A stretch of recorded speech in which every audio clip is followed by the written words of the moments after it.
This is a sports catastrophe production.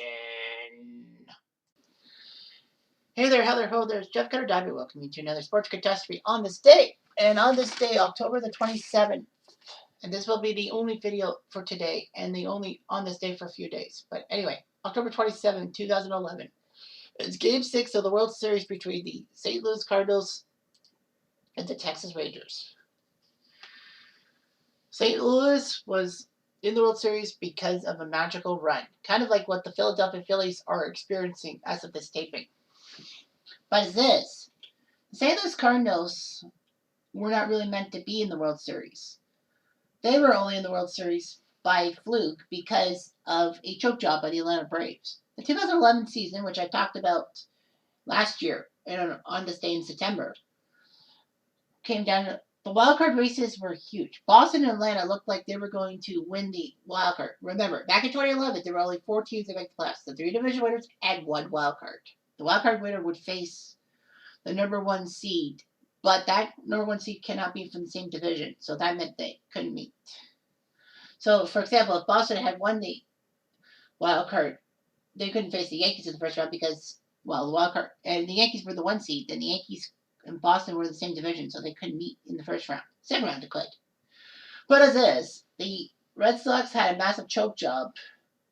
It kind of started on Labor Day when Brett Lawrie hit a walk-off home run to beat the Red Sox for the Blue Jays. But anyway, they choked against Baltimore. They lost a game they seemingly should have won.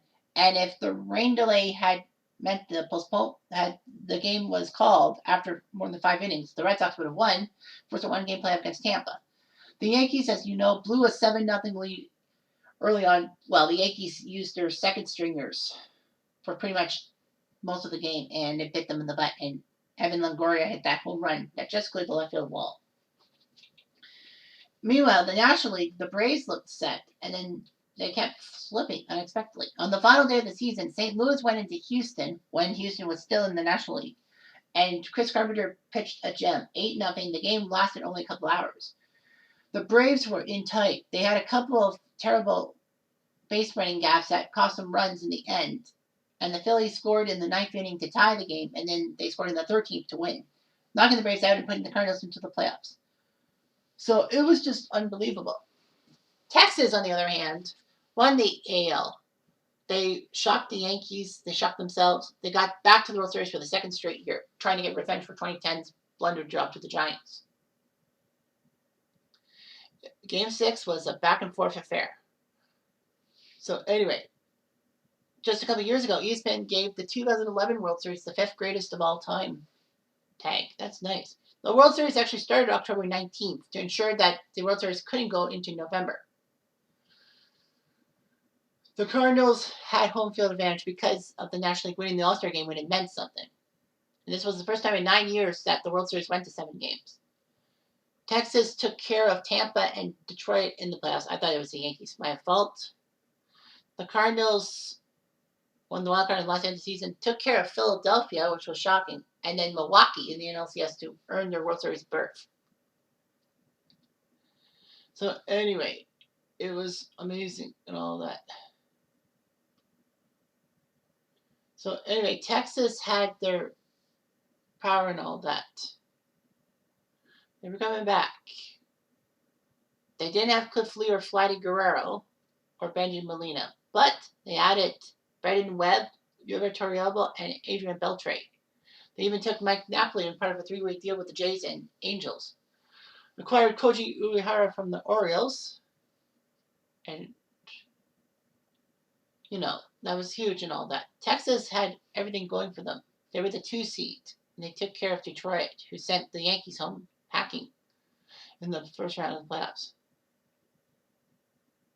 The Cardinals were looking huge. Albert Pujols was still around. They lost Brandon Ryan, shortstop, but that didn't matter. The worst part was for St. Louis, Adam Wainwright had to miss a year with Tommy John surgery. But they got Ryan Theriot, a shortstop, Nick Punto also there. Lance Berkman even came. The Cardinals would trade Kobe Rasmus to the Blue Jays for Edwin Jackson, Mark Krzyzewski, Octavio Dotel, and Corey Patterson. Kind of a Weird deal, but it worked. They got Rafael Furcal from the Dodgers. So the Cardinals were on a tear. They went 21-9 from August 26th to the final day of the season. It was just amazing. So, yeah, they beat the Phillies in Game 5 in the NLDS and then took care of Milwaukee in 6 games. So, Game 1 started October 19th. The Cardinals won 3-2. Chris Carpenter was the hero of that game. In Game 2, Texas came back with 2 runs in the 9th off of Cardinals closer Jason Mott. Jaime Garcia for St. Louis and Colby Lewis of Texas had a nice pitching duel, but in the 9th, Ian Kinsler had a bloop single, stole second, and then Andrus singled to score the run. With runners on second, third, and no outs, Tony La Russa got Arthur Rhodes to come into the game. But Josh Hamilton and Michael Young put up sac flies. Texas took the lead and didn't hold it back. But the Cardinals in Game 3, back in Texas, crushed them into fine powder, 16-7. Thanks to Albert Pujols putting up one of the greatest performances in World Series history. He hit 3 round trippers. But the funny thing was, all 3 home runs came after the 5th inning. He hit one in the 6th, he hit one in the 7th, and he hit one in the 9th. It was like unbelievable. He joined Babe Ruth in 26 and 28, and Reggie Jackson in 1977 as the only guys to hit 3 home runs in a game. So he was the first guy to do it in 34 years. Ironically, the next year, Pablo Sandoval would do that feat. Pujols in this one game went 5 for 6 with 2 singles, 3 home runs, 4 runs scored, 6 RBIs, and a partridge in the pear tree. He got hits in 4 consecutive innings. He had a single in the 4th, single in the 5th, home run in the 6th, home run in the 7th. He set a record for total bases with 14. So 3 home runs, which was 12 bases, and 2 singles. Wow. Game 4 was a quiet affair. Derek Holland pitched perfectly, and it was pretty good and all that. The ironic thing was that over at Cowboys Stadium in Arlington, it was good. It was the St. Louis Rams versus the Dallas Cowboys. So that was weird. But anyway, the next day, Texas won Game 5, 4-2, thanks to a nice job by Darren Oliver. 2 runs in the 8th of Octavio Dotel looked good. Anyway, it didn't matter. Game 6 was the big one. On a Thursday night, it looked like Texas was going to slay the Dragon. 3 runs in the 7th made it a 7-4 game. But St. Louis scored 1 in the 8th, 7-5, no big deal. Texas couldn't score.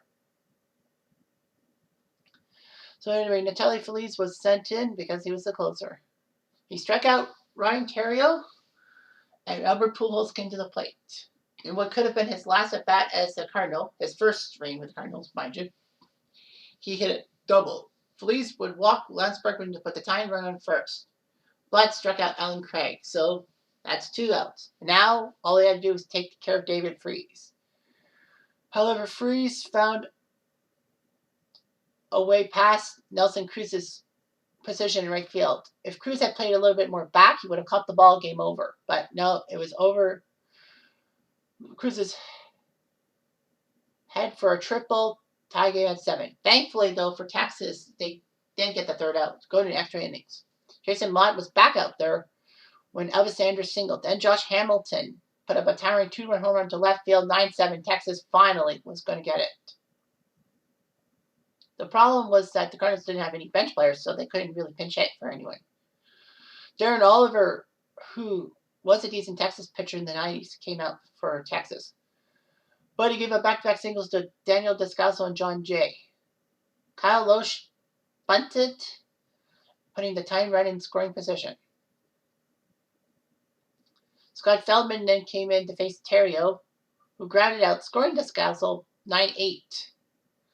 They intentionally walked Pujols, and Feldman looked good. He got a 1-2 count on Berkman, which meant that 1 more strike, game over. However, Berkman singled to score John Jay, tying the game again. It was amazing. It was the first time in World Series history a team came back from two different multiple run deficits in the ninth inning or later in the same game. Texas couldn't do anything about it. In the top of the 11th, St. Louis came in bottom 11, and that's when David Freese hit the 3-2 pitch over the center field wall, forcing the World Series to their first Game 7 in 9 years. And who can forget Joe Buck's call? Freese hits it to center. We will see you tomorrow night. Kind of channeling his late father Jack Buck, who did the "We will see you tomorrow night" thing when Kirby Puckett hit his massive home run in Game 6 of the 91 World Series. So it was just amazing and all that. History was on St. Louis's side, as the last 13 times a Major League team won a Game 6 at home to force a Game 7 in the postseason, only 2 have failed.